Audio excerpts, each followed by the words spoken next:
Ilalandscape nila. Ang ganda ng bisikleta. Ito yung sinasabi ko, meron May yung aso. receiving area. May aso. Ano yun? Ah, Receiving area. Paano Ito, ganito ba talaga yung door? Yes, ma'am. Sir, gusto ko sanang ipagawa yan, ipabago.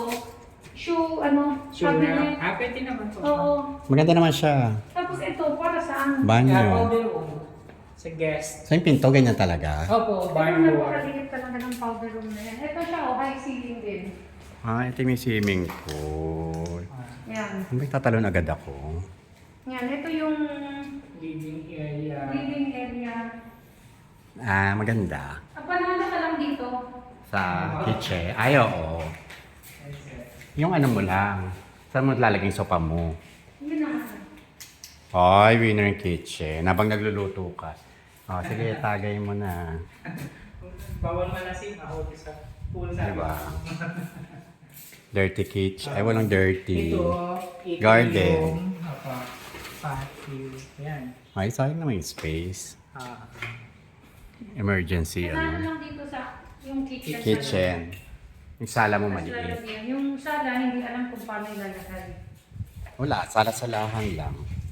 Para mangyari. Ah, may fireplace. Sorry ka. Kasi ito may pinto.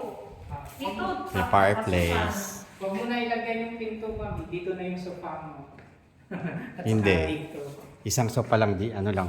Maliit na sopa lang, ganyan. Kasi meron pa family Nakagyan area. hindi yan o daanan din yan. Hindi pwedeng. Hindi pwede yan masara. Hindi So, pwede. dito siya talaga.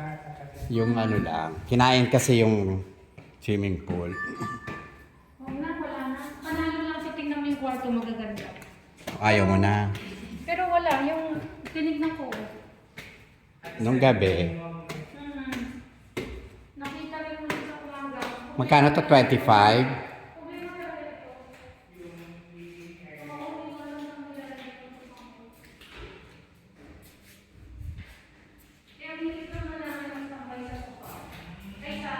Sa living room. Alin? Ito, malalaki din ang kwarto niya. Nasaan yung master? Eh, na pinaka-master? Ah, second floor.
Hindi, mali itong hagdanan.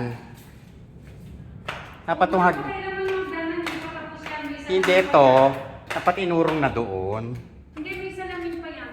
Alin? Lalagyan pa rin Hindi, eto. Dapat doon na. Na walang saysay ito. Di ba? Ano?